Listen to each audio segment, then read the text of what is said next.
Welcome to Elisha Space, where together we explore the complexities of human behavior and psychology. I'm Elisha, a counselor, and today we're tackling a deeply fascinating and at times disturbing topic, the psychology of cults. This episode will go beyond the surface to unravel the psychological underpinnings of cult recruitment, manipulation, and control. As someone with experience supporting individuals affected by coercive groups, I've seen how devastating the psychological impact of cults can be. Yet, I've also witnessed remarkable recovery stories, proof that even the strongest forms of psychological manipulation can be overcome with proper awareness and support. So join me as we uncover the tactics cults use, the psychological vulnerabilities they exploit, and most importantly, how we can protect ourselves and help others escape their grip. Let's start with a crucial question. What exactly is a cult?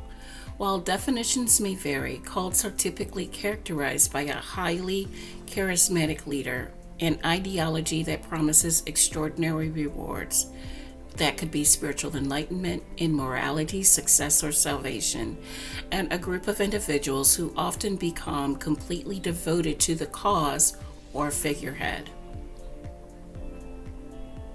But it's not just the presence of these elements that define a cult. What sets a cult apart is the psychological coercion used to recruit, isolate, and control their members. Cults wrap natural human behaviors, our desires to belong, to improve our lives, and to find meaning, and turn them into tools of manipulation. Cults rely on three key pillars to draw people in and maintain control. 1. Charismatic leadership. A leader who exudes confidence, charm, and authority. They appear to hold all the answers, and people willingly hold and place their trust in them. 2. A unified vision.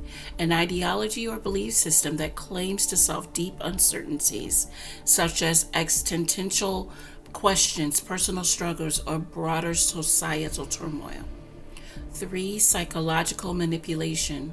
Strategic, often hidden tactics to maintain power, enforce loyalty, and suppress dissent, which we'll explore in detail.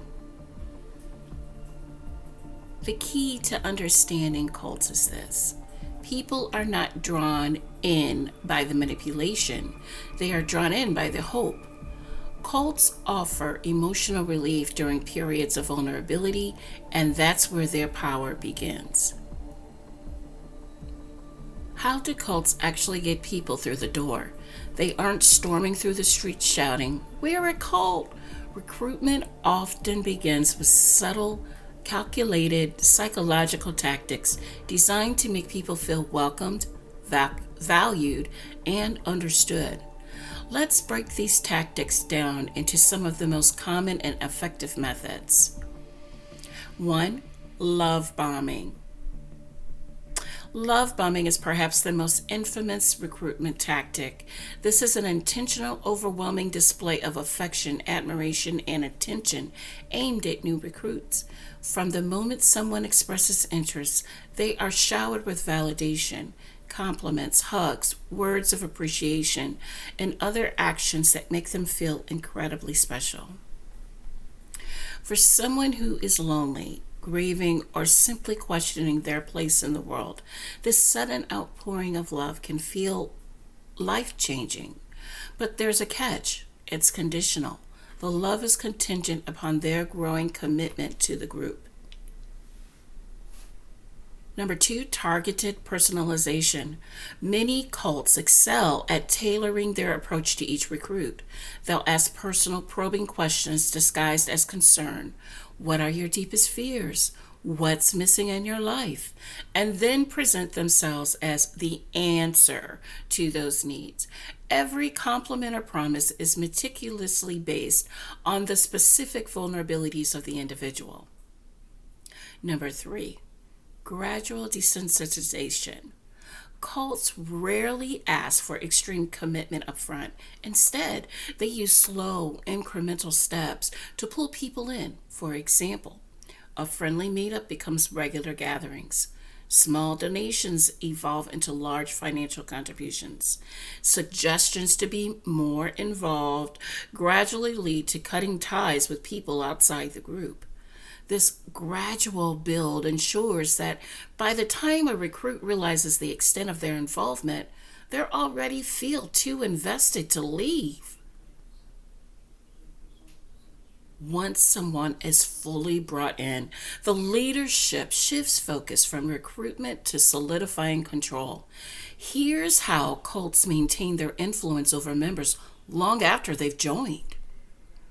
Number one, breaking individual identity. Members are immersed in environments where individuality is discouraged. They might wear the same clothes, speak in specialized language or jargon unique to the group, or even adopt specific gestures or rituals that symbolize unity. Over time, the individual identity is erased and group identity takes its place. Number two, exhaustion and overwhelm. Many cults intentionally keep members so busy they have no time to reflect. This is sometimes called reform through labor. Long hours of group tasks, meetings, lectures, or even physical labor create exhaustion and dull critical thinking skills. When you're physically and emotionally drained, it's much harder to question or resist. Number three, fear and shame. Cults enforce loyalty through fear. Potential punishment for disobedience might include verbal humiliation, public shaming, isolation, or in extreme cases, physical abuse. Leaders often frame these punishments as tough love, meaning to help members achieve greatness, but the real purpose is to break their will and obedience. Number four, establishing dependency. The ultimate goal is to make members completely dependent. Financial contributions wipe out savings. Emotional manipulation convinces members that they'll be lost, broken, or spiritually condemned if they leave. Friendships and family relationships outside the cult are severed, leaving the group as their only source of connection. If you've been affected by cult involvement, I want you to know there's hope. Breaking free begins with slow, deliberate steps towards reclaiming your autonomy and self-esteem. Here's how recovery often unfolds. 1. Reconnect with outside support. Reach out to loved ones, trusted friends, or professionals who can provide judgment-free understanding. Their non-judgmental support is critical to your healing. Number 2, seek professional help. Deprogramming the psychological effects of cult participation can be intense, but support from a therapist, especially one trained in trauma or cult recovery, is incredibly valuable. Number 3, take back your identity. Spend time rediscovering who you are outside the group. Explore hobbies, revisit old passions, and give yourself the space to reestablish your sense of self.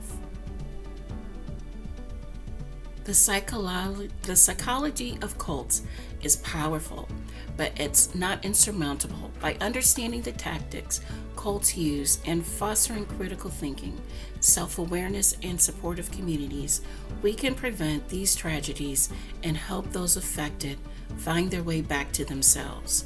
If you or someone you know has been impacted by cult-like influences, know that this is not the end of your story. There is support available. You are not alone. Thank you for diving into this important conversation with me today. I encourage you to share your thoughts in the comments below. And if this resonates with you, please share it with others who might need this information. Don't forget to subscribe and hit that notification bell for more empowering mental health discussions. Until next time, may clarity and compassion guide you.